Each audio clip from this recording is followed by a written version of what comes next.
Well, hello, you little sinners and saints. It's a good day to be alive. I noticed that got a lot of comments about the prepping video, so I'm going to kind of do not named, but a part two. I'm mainly just going to show you some videos on what you could get better. I've also got written down some things and where you can get them at. Um, so let's jump right into it. We're going to start with the bug out bags first because this is your biggest thing.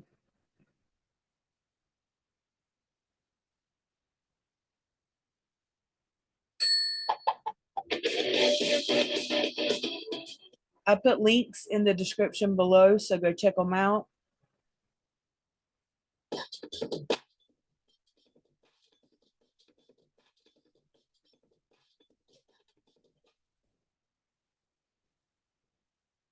This is the Rush 2.0 series. When we unveiled the Rush series, it established a high watermark for backpackers. But we didn't rest on our laurels. We engineered our next iteration based on responses from around the globe and set another new standard with the Rush 2.0. With a hidden compartment, padded laptop storage, and 3 different sizes to choose from. This backpack is loaded with features that are practical, modular, and innovative. Choose from 24, 37, or 55 liters of capacity, all with standard eyewear and hydration compartments, as well as a removable backboard. The backpack that launched 1,000,000 missions is gearing up to come.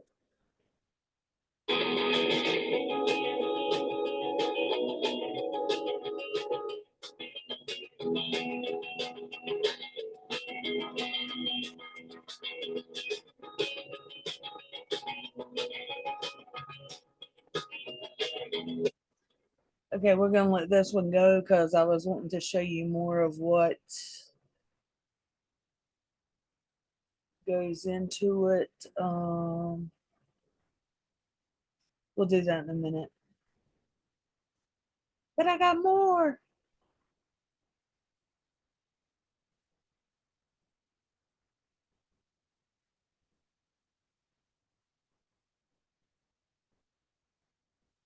My goal in today's video is to make you think, to surprise you at least once. If I accomplish that, then I've done my job. Hi, my name is Jack, and I'm the co-founder of SkilledSurvival.com and TheResilientLife.com. And I've been sharing my survival preparedness tactics and strategies online since 2013. So if you're looking for the list of the most critical prepper supplies, then you should make sure and start and check out my other prepper supplies video. That's not what we're talking about today, though. Today, I'm covering a bunch of supplies that most people are overlooking. Prepper supplies that you may have never considered stockpiling until food/extra water. If you have pets of any kind, you should prepare with their needs in mind. Dog and cats are the most popular pets, so you should consider them if you own them. And you should stockpile some extra kibble as well. You also want to factor in how much that affects your water supplies. Small cats and small dogs tend to drink less to make sure that his needs are met as well as my kids and my family's needs are met. So we have these nice containers we use to put his kibble in. This one's almost empty actually, which made it less heavy to carry. We have several of these, and we try to keep them stockpiled. So we rotate his food to keep it fresh. So we have them in a line, and we use one. It's not a bad idea to keep a spare in your prepper supplies as well, just in case. Why? Because in a prolonged crisis, poor eyesight could become a major disadvantage. I know I couldn't hit the broadside of a barn with a firearm without my contact lenses or glasses on, and driving becomes dangerous. Scouting is nearly impossible. Heck, from a they're well taken care of, or else you're going to be putting in contacts that burn your eyes and could cause problems. So either way, I think glasses. Everybody who has corrective lenses should have minimum a pair of glasses that help. And then if it has a long shelf life, just keep it and only use it when you can't get other sources of. Number 4 is favorite candy bars or sweets. Again, this is another extreme luxury item. Sure, you can survive without your But it's for morale. Snickers bars or your Baby Ruth candy bars. But why? You don't need to if you plan ahead just a little bit. If you store candy bars properly, they can last a very long time. Or you can just buy some extra and start doing a bit of a rotation, always maintaining a fresh supply of candy at the ready, just in case. Now, don't go overboard and realize in a worst case scenario, and hard candies, these will last forever. Anything like that, put it away, put it in a corner, put it somewhere where in your pantry where you're not gonna, maybe somewhere really up high, it's really inconvenient to get to. We all know at Halloween when you get the candy for the kids, man, we gotta buy it like going to be a lot of fear and a lot of action, a lot of things happening. We can't imagine sitting around doing nothing, but if there was a nuclear explosion and you needed to hunker down for a month or two until the nuclear fallout cleared, well, that's a lot of hunkering down. You'll need a way to pass the time without going nuts. I'm talking about books, puzzles, and board games that you would be okay enjoying several times if necessary. And if you have kids, toys with tons of replay value are the most resilient. So Legos or building sets where you can rebuild things over and over again in different ways are the best. Okay, I love books. I have lots of books up on my shelf behind for everyone, but I just want to share them because there are a couple. Okay, this guy, I like him, but he doesn't have a lot of books on his shelf behind him.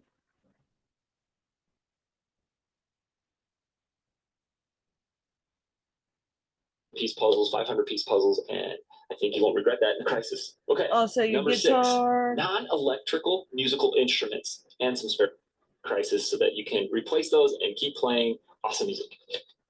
Number 7, gas mask filters. Having a gas mask is great, but only if you have an ample number of filters to go with it. A gas mask becomes a silly Halloween costume mask if you run out of filters. Now, I can't tell you how many filters you should stockpile. There are too many variables, like the nature of the crisis, how often you're forced to enter danger zone, etc. But I'd rather have a few too many filters than not enough, because if the very air you breathe could cause an instant and premature death, such as a virus, nuclear fallout, chemical attacks, you want to have a healthy supply of filters.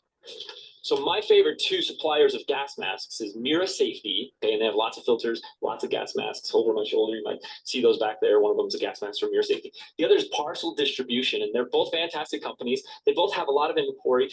Now, if you wait and they run out, they're pretty good at getting more supply back in. It will take some time, take some months. You don't want to wait on gas masks. You want to have the filters, you want to have the masks before everyone else starts buying it in a panic, okay? Don't wait, but make sure you get a bunch of extra filters so that your gas masks don't turn into a child's toy. Recommendation number 8, sewing kit. If your clothes tear, you might not be able to afford or even get access to new ones. So you should learn how to sew and stockpile all the supplies necessary, now, etc. It doesn't even need to look pretty in a crisis. You're not trying to win any embroidery awards. It just needs to do some very basic sewing, and she does that all the time. So a lot of times she sews up my dog's toys after he rips a hole in them. Okay, that's pretty much it for this guy. A lot of good points, a lot of things I hadn't thought of.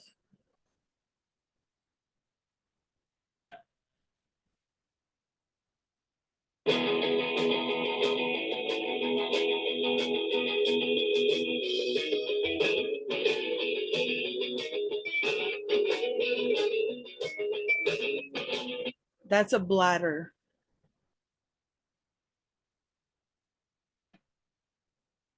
This is a good video.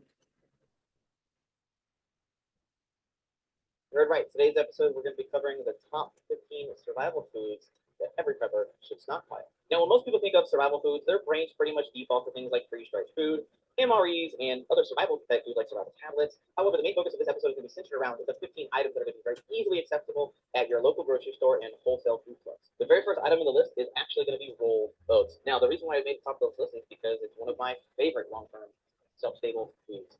When properly stored outside of the retail packages, it can last 45, 30 years, just like things like this. However, even the retail packaging, you can expect anywhere between 18 to 24 months, which is very, very shelf-stable if you need it. One of the really good things about this is it's very easy to prep. You can pour this in some boiling water. You can add some honey or some sugar, a little bit of milk. You have a very, very satisfying, filling, nutritional meal. Next on the list, trailing right behind rolled oats, is honey. Honey is fantastic. This is probably the one that even non-preppers know about. Fire starter if you need it because it's so highly flammable. You can use this inside of alcohol stoves. More recently, we've been able to use it as hand sanitizer. If you want to figure out how to do that, do a video in the right-hand corner to figure that out. You can use it as an antiseptic for wounds, a sleep aid if you're having a lot of stress and anxiety, a little bit, your brain's a little too active. This being a natural downer, you can take maybe a shot of that and kind of knock yourself out for the night, or just use melatonin if you see fit. You can use it as an excellent barter item. I love these guys because they're easily transportable. You can trade things out like chicken eggs and other types of food, medical supplies, things like that you might need.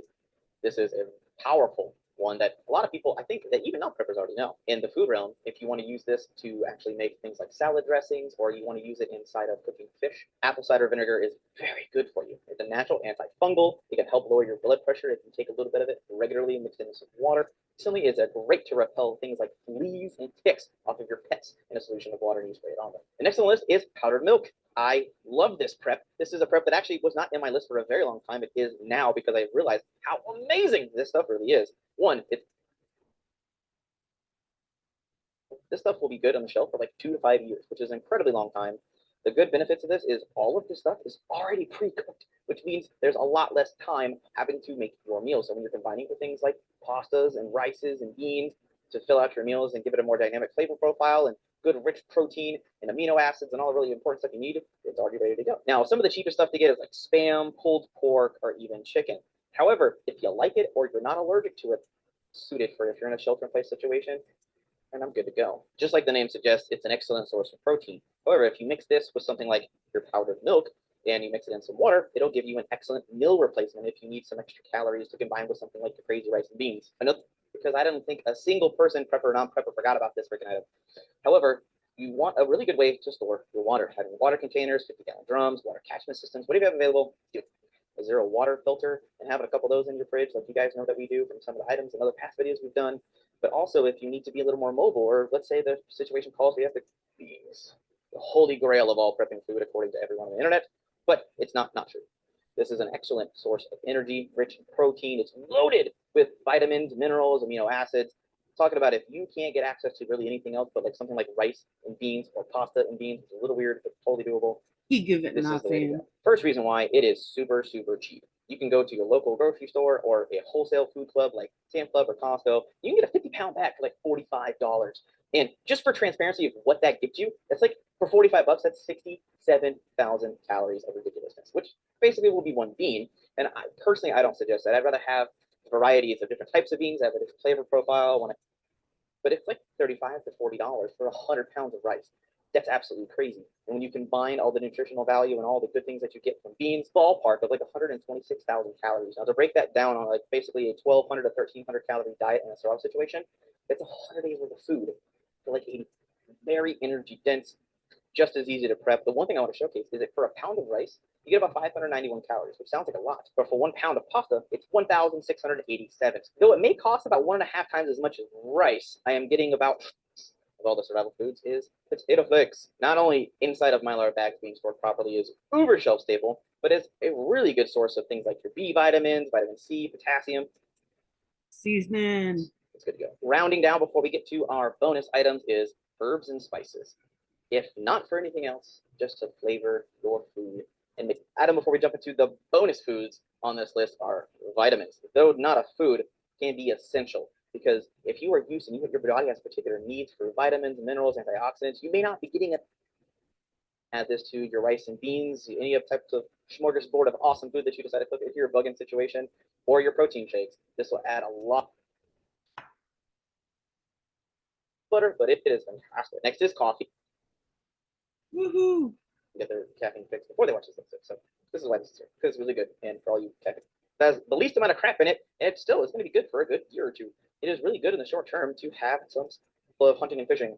Boom, jerky, staple, awesome. Well, or if there's any other food that you feel is an absolute essential that we just chose not to add to our top 15. There's a lot of videos out here. You can learn how to freeze dry your own food, stockpiling BB guns. You know what I'm saying?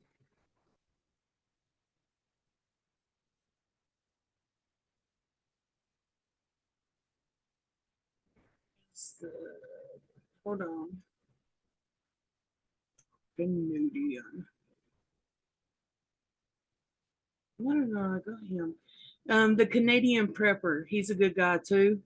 But the one thing that you're gonna want in your bug out bag, obviously, like MRE, some sort of food, a change of clothes, underwear, socks, lighters, matches, flints, first aid kit, batteries, flashlight, candles, Clorox. You can, if you have no other way of cleaning your water, then you can use some Clorox.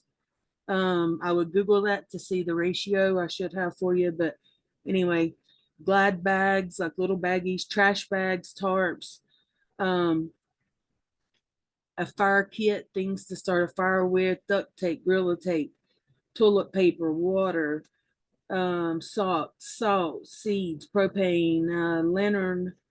This is just this goes into deep prep too. Ramen noodles, wipes, band-aids, gauze. You can get wraps for like if you get a sprained ankle or something, then you can get stuff like that. So this is like a little add-on to the video from before. If you're interested in it, drop a comment and a like. Hit the subscribe button, and I will go into more depth on prepping as far as gardening and other ways, to kind of like set up a house, how to build a little house real quick, things like that. Thank y'all for joining me. I appreciate it, and I will see you later. Bye.